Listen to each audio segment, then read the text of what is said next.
From the East Coast to the West Coast, we are everywhere true crime is. We are asking for the public's help. We are searching in the woods. We are doing what it takes here on the Bullhorn Betty channels to find answers to the most alarming cases we have been watching on the news.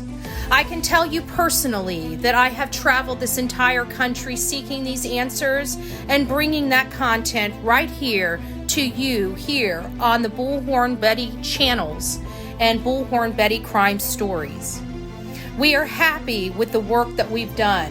We brought many answers to the public, and we have defied mainstream media in our pursuit of the truth in these cases. We will continue to work. We will continue to fight for these victims, and we will continue to tell their stories here on my channels.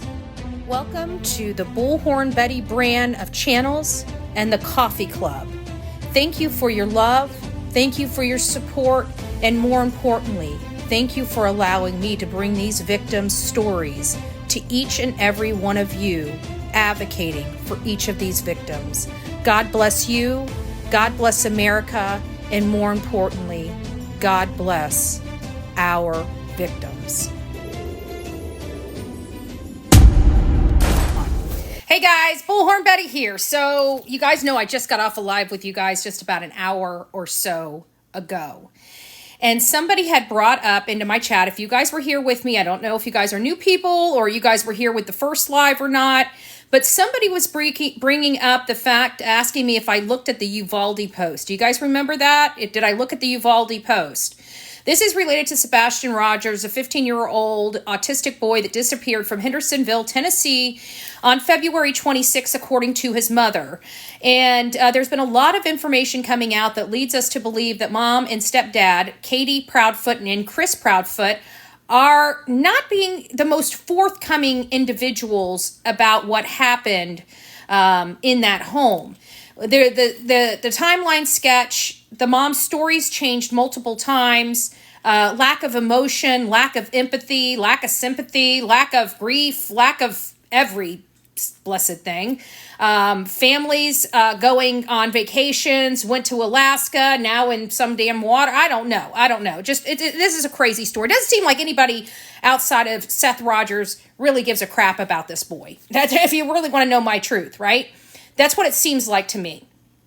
So we were here talking about, some of the upset, people out there that are making posts, condemning the family in a sense, right? They're basically saying you got it wrong. But somebody brought it up at this morning's live about this Uvalde post, so I wanted to read it to you. Okay, give me just a second. Let me try to get my face out of this. So Uvalde Foundation says we are now 100% convinced that the family of Sebastian Rogers knows far more than has been revealed publicly. We are also now equally convinced the recent developments indicate answers to be revealed soon. Uvalde Foundation for Kids. Now, many of you know I was just in Uvalde. Okay, I just did a whole little series on Uvalde, and this was from a trip. Olivia and I had planned a trip to go down to the border and to go to the Uvalde, and also the Soto, Savannah Soto and Matthew Guerra. We went there, but as soon as we landed in Texas, there was an Amber Alert, which ended up being Audrey Cunningham, and so we diverted all of our resources and efforts over to there. So I stopped by Uvalde and I knew about this foundation, but I didn't really know what they did. And now that they're making assessments like this, I do know that they are a nonprofit organization. So I decided to look into them just a little bit. And as you see, it's for kids. The Uvalde Foundation for Kids, a national nonviolence advocacy organization dedicated to ending school violence and enriching students' lives. So I was a little curious just to read a little bit more about what they are, how they exist, what what expertise do they have? I have to think that they probably have some law enforcement on their board or something to that effect, but that's an assumption. I haven't looked into it. There is a national revolution happening in our country to protect our youth and students. It's aggressive yet peaceful, powerful yet grassroots through valiant efforts over the years to end school and student violence has made some progress. True sustainable progress will not be driven from behind the closed doors session of lawmakers and gun control alone. And they just go on to say further about, what they're doing here for the students and the laws, they're wanting to change, affect change so something like this never happens in another school. There's a lot of, I'm not going to get into the debate over gun control on here, but I just wanted to show you this is a legitimate organization that is designed to prevent students' violence, right? And I'd have to think that, even though this has a lot to do with school violence, at the end of the day, their mission is children, kids. That's their primary focus. And so I think that they're getting involved. I don't know how they're really involved, but it's very interesting to see this come from a nonprofit organization. And I can tell you, for them to make such a post, they would have to think long and hard about it. And this is what they came to the conclusion of, is that they believe the family, like many of us, believe that something's going on and something smells fishy. If your establishment says no, If your establishment says no weapons on the door, those places are unprotected and set them up. Yeah, like I said, I'm not going to be getting into a conversation over the guns and stuff like that. I have a very strong opinions, but I am also a constitutionalist, and I will never be a sitting duck anywhere I go. So, that's just how I feel about it. And but again, this is what's coming out with the Sebastian Rogers case. I want everybody that's coming in to read this. The Uvalde Foundation for Kids, which was set up, obviously, through the tragic unaliving of 19 beautiful people at Robb Elementary School in Uvalde. And they have decided to make a post that they are now 100% convinced that the family of Sebastian Rogers knows far more than has been revealed publicly. We are also now equally convinced that recent developments indicate answers to be revealed soon. So they even have a plug-in that they think that, there's going to be some major news coming up. We started hearing a little bit out there about, a press conference today at 11 Central Time. I don't know if that's really going to be the case. I think that was somebody that was trolling one or a few of the Facebook groups. It wasn't the first post I saw like that. But I don't think there's any press conference coming out today. But I haven't looked other than early this morning. I looked everywhere on every single Facebook page, Twitter page, and I didn't see anything. So they're either keeping it a really good secret or it's not happening. So if I do find out that there's a press conference, if I have the ability to bring it live, I will. If I only have ability to come on here for just a few minutes and tell you what they said, I'll do that as well. But you guys will be in the know just as soon as I'm in the know. 100% agree. It makes me sick when I see someone say something negative about Seth. Absolutely. Not just negative about Seth, but you know what? We were just having a conversation, and I don't think it was on here. I think it was on my YouTube, about how mean, even his mother is. They can't talk about one photo without picking something out that's out of place, and they've got to point it to you. Even the chocolate milk on his face. Nobody could see that. Oh, he forgot to wipe the chocolate milk off. It's just everything. The nicest thing I heard Chris say about Sebastian this entire time is that he was good at chess. The only thing I've ever heard Katie say that was positive about Sebastian was when she was talking about him running, and he ran so much that he had all those crosses on his back that everybody put on his back for every lap he did. That was the nicest things out of this poor boy's 15 years of existence. Those were the nicest things that two people he lived with full time could muster up to say about him. If that doesn't tell us everything we need to know, how about the lack of photos? How about the lack of family photos?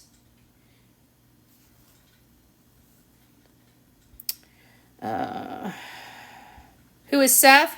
AP Mommy. Seth is Sebastian's biological father. He's the one that's been out there with boots on the ground, just trying to do everything to find his son.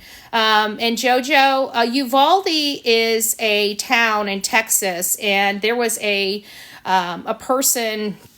What was his name? Golly, you'd think I would remember it. Somebody's going to be putting it in the chat. By the time I think of it, we'll probably see it pop up in the chat. But I remember it's Ramos, but I can't remember his first name. But anyways, he had a bad day and decided to go to Robb Elementary School and harm a bunch of people. And, for the sake of a TikTok, that's about as much as I'm going to say. 19 people lost their lives that day. This is a foundation that was created by from that horrible tragedy. Give me just a second and I'll pull this up. I don't know why it's doing that. There we go. And so this is kind of their stuff. So Uvalde Foundation for Kids, National Nonviolence Advocacy Organization, dedicated to ending school violence and enriching students' lives. But it really is about basically the safety of the children and things of that nature. And of course, they made this post basically saying that they are convinced that something is not right in this family, and they seem to be very confident. Did you guys notice that? They seem to be very confident that something's going to be revealed soon. I wonder if law enforcement used the Uvalde Foundation for a resource of any sort. I'm sure that they probably have some things in place. I mean, I don't know. I mean, it's kind of like, what kind of tools and resources would they provide law enforcement? Like, EquiSearch, we know they do searches, and most of them are all law enforcement or military trained, people. So do they have something like that for the Uvalde Foundation? It's possible. I don't know a whole lot about the Uvalde Foundation, but they are saying some pretty strong words. I've heard about them, but I've never really looked into them. So I'm interested in what will come of all of this, and if we're going to be truly finding out some important information, which they seem to think will be revealed very soon. So I'm interested in that. And again, I will keep you guys all posted as information becomes available to me. I just saw this. And again, this is just kind of an update from our earlier live when somebody was in our chat and asked us if we had seen the Uvalde post. And I glossed over a Uvalde post, didn't even read it. So I went back to read it and I was like, holy crap, I should have read it. So here you go. And I read it. It's pretty shocking. But the Uvalde Foundation, let's keep our fingers crossed and say some prayers that we do get some information soon. And hopefully, I've changed my mantra right now. I'm not, I had find Sebastian Rogers, and it's changed to justice for Sebastian, because in my heart of hearts, as much hope as I want, I'm just in disbelief in all of this. And just seeing those. Oh, you know what else? Somebody had brought up to me Susan Smith. And it's not the first time. Many people don't know. I covered Susan Smith. I was just there in 2022 and went down to the lake. I went by her house. I went by, I can't remember. I went by several different places. I only think I put out a handful of those videos, but I have all this Susan Smith content. And I keep wondering, because there's only like one main source for the video, the infamous video when she was trying to explain what happened and how this guy robbed her and took her kids and and her body language and the lack of really any tears and stuff like that. And so I was thinking maybe, just maybe, doing like a comparison, because we know she didn't act anything like Riley Strain's mom that was truly a grieving mom. So let's start looking at non-grieving parents, right? Susan Smith would be a great one to compare her next to, because that lady's sitting in prison right now, where Katie Proudfoot hopefully is going to, if she had any culpability at all. If you helped your husband at all.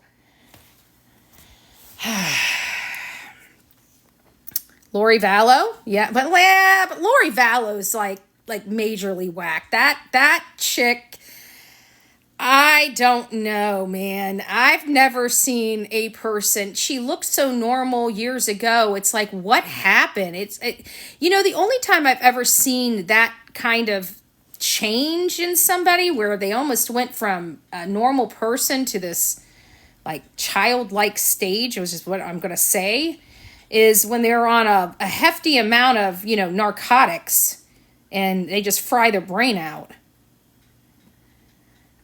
Strain presser on band. Okay, thank you. Thank you for letting me know that. I might be in my hotel room by then. We might do the presser on my Facebook page, or not my Facebook page, my YouTube page. If I could join, I can only put these backgrounds behind. I wish I could put the videos. See, I can run videos and do a whole bunch on my YouTube. I just can't do it on TikTok. They have like a studio on TikTok, but it's only for Windows, and I've got all Apple-based products, so it's not working for me.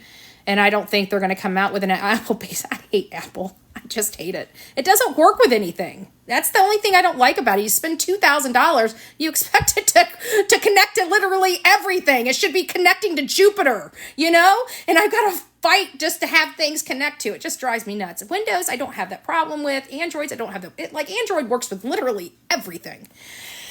So anyways, all right, guys, I'm not going to go on my soapbox, but I love you guys. I've got to get off here. I've got to get on a plane, and I will see you guys real soon. Take care and God bless.